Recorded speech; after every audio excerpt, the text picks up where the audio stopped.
Assalamualaikum warahmatullahi wabarakatuh. Selamat datang ke kelas Pendidikan Islam tahun 4 bidang adab, tajuk Jiran Sepakat Membawa Berkat bersama dengan Ustazah Amalina. Ustazah harap pada hari ini anak-anak murid Ustazah semua gembira, sihat dan ceria di samping keluarga yang tercinta. Baiklah, mari kita lihat objektif pembelajaran pada hari ini. Diharapkan pada akhir sesi pembelajaran, murid-murid dapat menyatakan maksud jiran dengan betul. Yang kedua, menerangkan hukum beradab terhadap jiran berdasarkan dalil dengan betul. Yang ketiga, menjelaskan hak-hak jiran dengan betul. Yang keempat, mengaplikasi adab berjiran dengan mencontohi kehidupan berjiran Rasulullah SAW dan menganalisis kepentingan adab berjiran yang menepati syarak. Jiran? Apakah yang dimaksudkan dengan jiran? Jiran ialah orang yang tinggal berhampiran dengan rumah seseorang dan disebut juga sebagai tetangga. Terdapat sebuah hadis yang menyatakan bahawa jiran ialah orang yang tinggal berhampiran dengan rumah kita dalam lingkungan 40 buah rumah di setiap sudut, sama ada daripada kiri, kanan, depan ataupun belakang. Dalil adab berjiran. An Abi Hurairah radhiyallahu anhu anna Rasulullah sallallahu alaihi wasallam qala man kana yu'minu billahi wal yawmil akhir fala yu'zi jarahu. Rawahu al-Bukhari wa Muslim. Maksudnya daripada Abu Hurairah radhiyallahu anhu bahawa Rasulullah sallallahu alaihi wasallam bersabda, sesiapa yang beriman kepada Allah dan hari akhirat maka janganlah menyakiti jirannya.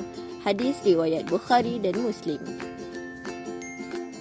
Baiklah, seterusnya mari kita lihat hukum beradab dengan jiran. Berdasarkan hadis tersebut, dapat difahami bahawa seorang Muslim wajib beradab dengan jirannya tanpa mengira agama dan bangsa. Bahkan, menyakiti jiran hukumnya haram dan berdosa.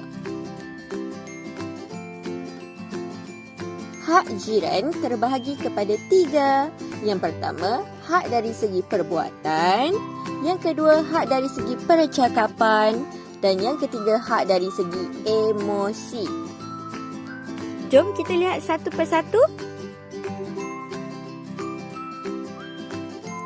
Antara contoh hak dari segi perbuatan adalah seperti menghormati adat, budaya dan agama masing-masing, tidak menyakiti jiran, menziarahi jiran ketika sakit, memberi pertolongan jika diperlukan, melebihkan sedikit masakan dan memberikannya kepada jiran, tidak mengganggu ketenteraman jiran dan saling memaafkan kesalahan dan bertolak ansur dengan jiran.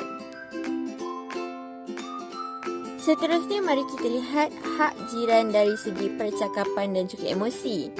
Jika lihat dari segi percakapan, antara contohnya adalah seperti memberikan nasihat sekiranya perlu, mengucapkan tahniah atas kejayaan jiran dan menjaga pertuturan. Manakala dari segi emosi pula, kita perlulah sentiasa berprasangka baik dengan jiran dan bersimpati apabila jiran ditimpa kemalangan ataupun musibah. Mencontohi kehidupan berjiran Rasulullah sallallahu alaihi wasallam. Yang pertama, berbuat baik dengan jiran. Rasulullah sallallahu alaihi wasallam sentiasa berbuat baik dengan jiran dan tidak pernah menyakiti mereka walaupun jiran baginda seorang Yahudi. Kedua, peka dengan kebajikan jiran.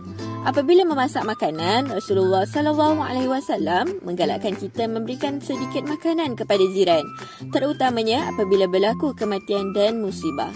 Rasulullah SAW juga melarang kita membiarkan jiran berada dalam keadaan kelaparan, sedangkan kita berada dalam keadaan kekenyangan. Yang ketiga, menghargai jiran. Rasulullah SAW berpesan agar kita kerap memberikan hadiah kepada jiran dan mendahulukan jiran yang berdekatan. Rasulullah SAW juga menegah kita meremehkan pemberian jiran walaupun kurang bernilai dan tidak seberapa. Seterusnya, mari kita lihat pula kepentingan adab berjiran. Kepentingan adab berjiran kepada individu, masyarakat dan juga negara. Pertama, dari segi individu, mendapat pahala dan keredaan Allah. Kemudian, menjamin ketenangan emosi. Dari segi masyarakat pula, kerja yang berat menjadi lebih ringan, kehidupan menjadi damai dan harmoni, gejala negatif dapat dibenteras dan memupuk silaturahim.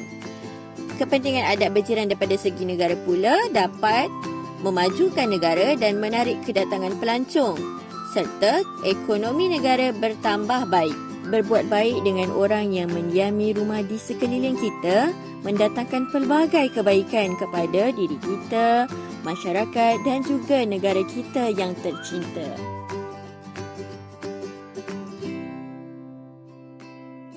Akhir sekali, sebagai kesimpulannya, jiran merupakan cerminan kepada diri kita. Sekiranya jiran sering menyebut tentang kebaikan kita, maka insya-Allah kita tergolong dalam golongan orang yang baik-baik.